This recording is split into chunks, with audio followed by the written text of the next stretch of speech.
Hi, this is your host Swapnil Bharti, and we are here at KubeCon in Seattle. And today we have with us James Waters, SVP of Strategy at Pivotal.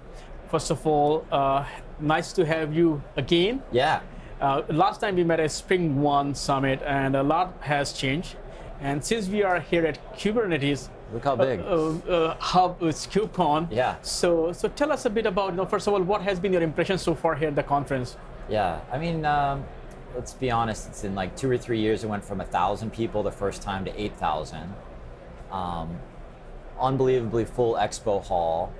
And I think the thing that's interesting for me about Kubernetes is kind of in the sweet spot between developer, infrastructure, and cloud, right? Like people in cloud care about Kubernetes, people in development teams care about how it affects CI/CD, and people in infrastructure look at the resource scheduling efficiency and the primitives of Kubernetes, and they want to be involved.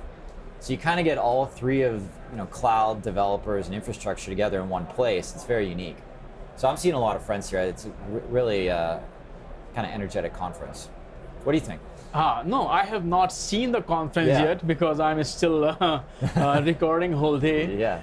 But it's nice to see your insight from that perspective. Yeah. And I have also heard about you that you said that you tweeted stuff and then you confirmed whether they are true or not. Yeah. So what are the trends that you're seeing? Well, my thing that I enjoy in work is like I try to study the technology, early implementations of it, talk to engineers about it, try it myself. I come up with a little bit of a thesis on what we should do and where it's going. Often I'll articulate that on Twitter. But then like the best part of my job is then I spend about half of my time traveling and meeting clients, major enterprises all over the world, and getting feedback on what that looks like in situ or really, in the theater of their enterprise. And I think that's sort of an unfair advantage to get to have that much feedback on like what the results are, right? If you look at it, people that have to work within one company, they kind of they know what their friends know and like what the results they've had.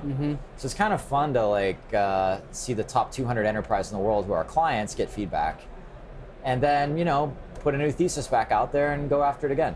So what is your latest thesis? One of the theses we had around Kubernetes, three big theses we had, like 3 of them.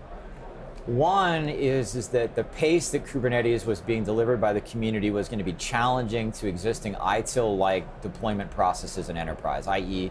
the idea that every quarter you'd have to update all of your infrastructure under Kubernetes was faster than most enterprises went today. That's absolutely been true. The second one is, though, I think that's intuitive for people. They get that. The second one, though, was like, how many Kubernetes clusters would you need?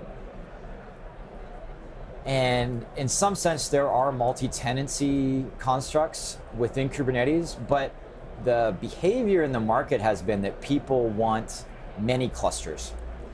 And sometimes at first they didn't start that way, but I was speaking with the engineers that run Kubernetes at one of the largest banks in the world last night, and over a drink, they're like, hey man, you were right.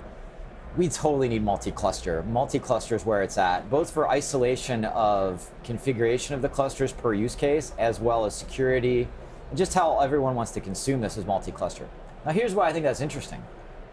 There's not inherently within Kubernetes multi-cluster networking constructs and multi-cluster orchestration. Like that's a feature that doesn't come out of the box.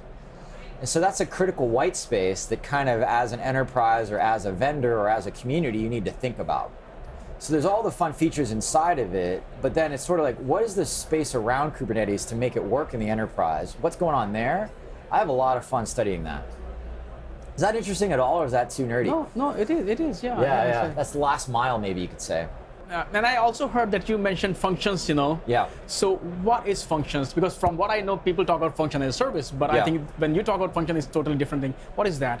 Well, I think for us, we say now that these organizations have a Kubernetes dial tone, and we've talked about how we make that real, and there's a lot of work to do there. It's like, what's in it for developers? And is there something new in this for developers? And Google today made another announcement about how their investments in this thing called Knative, it continues to be a focus for them. That was in the keynote. And we've partnered with them to build Pivotal Function Service as a function as a service based on Knative that you can use on any cloud. Let me give you a really simple use case of how big enterprises should help their organizations. So in organizations, sometimes they do a lot of capacity planning. And I think we can really revolutionize capacity planning by making these applications activate based off of HTTP or other events, so that if an application gets really busy based off a lot of events, more and more containers can spin up or spin down. And there's no planning cycle involved in that. So you can run one platform and apps can be activated as needed. And I think that's not for every app, but there's certain apps where, maybe Friday, when they're closing the books, there's a bunch of, processes that need to run and then turn off. That can be baked right into Pivotal Function Service. So I think enterprises are excited about some of that, what you might call self-driving scaling, auto scaling. So we would be expecting, do you already have products on that, or? Yeah, we have. We basically. Will it be a product or a service?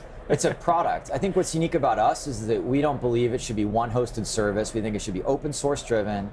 It should be available in a hybrid cloud, so public, private, or any cloud, and that you should have the access to the software that runs it, so that you're not bound to one particular service.